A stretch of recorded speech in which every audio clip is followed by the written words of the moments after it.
This was not a young woman who missed airplane flights. Right. And it hit me, and grown men don't usually cry, but I knew this is bad. I knew then that I was going to have to go to Aruba to find her. Natalie's parents, along with friends, immediately went to Aruba to track down clues about what happened to their daughter. Beth Holloway started at the Holiday Inn, where Natalie had stayed, and began asking questions about the young man named Joran.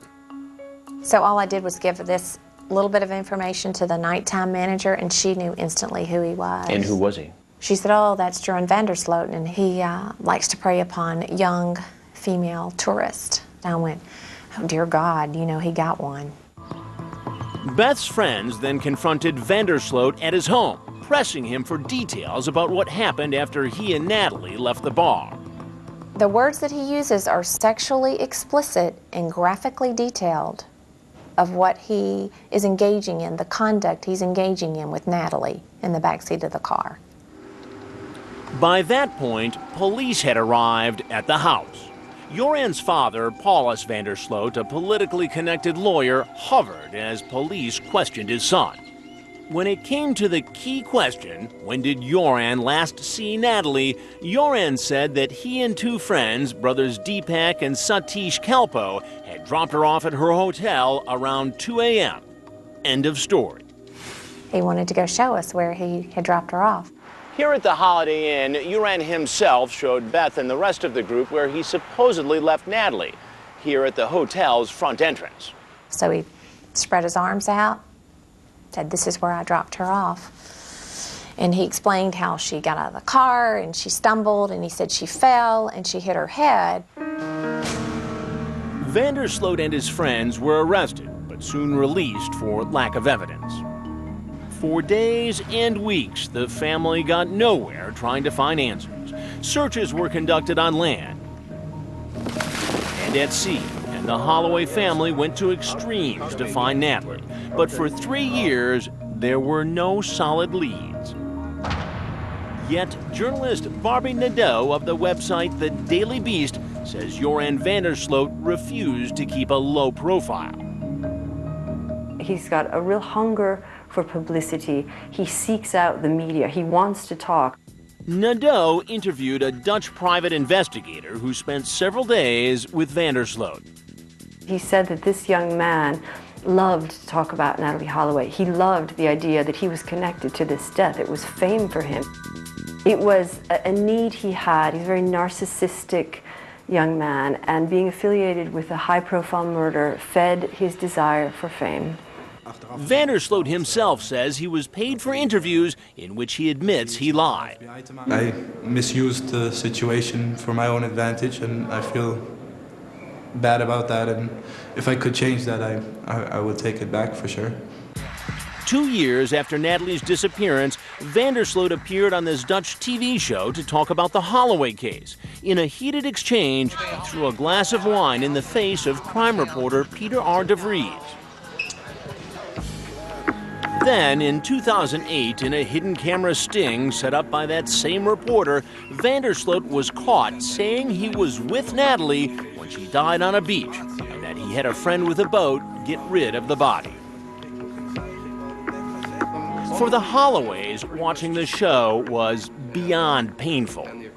It was a good thing there was an ocean between us and Holland, because I would have come after him. And I wanted to come through the TV and kill him. I wanted to peel his skin off his face. Later, Vandersloot claimed that he had made up the whole story while he was high on marijuana. In the new interview, Vandersloot was asked about his ever-changing stories. Is that the story of your life, all those lies? It's definitely how I've been living the last 5 years. At the time the hidden camera show aired, Aruban prosecutors sought to arrest him again. Judges denied the request. Yet Vandersloot remained the chief suspect in Natalie's disappearance.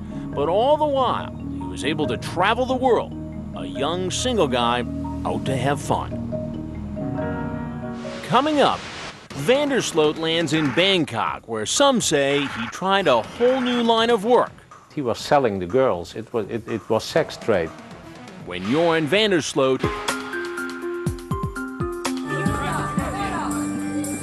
Based on his past actions and his own admission, deflecting responsibility is nothing new for Joran van der Sloot.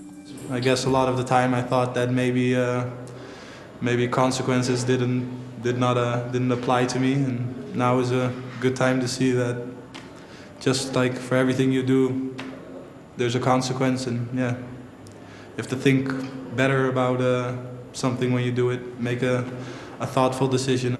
Van der Sloot now says he hadn't done that before. I've always been very, how you call it,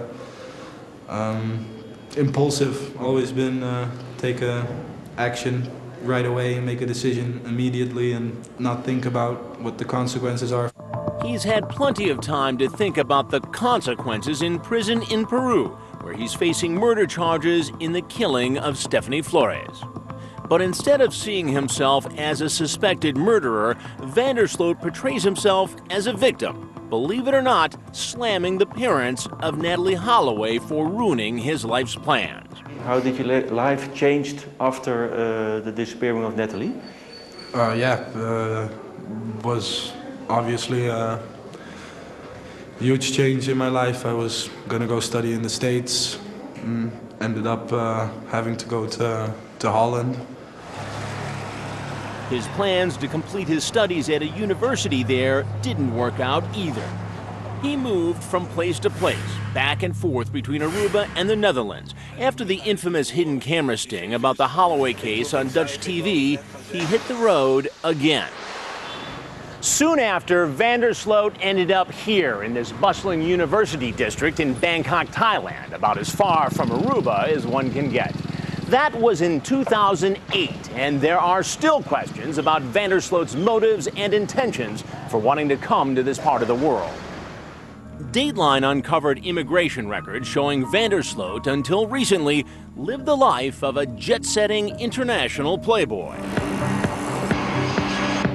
He passed in and out of immigration at Bangkok's main airport at least 18 times in 16 months.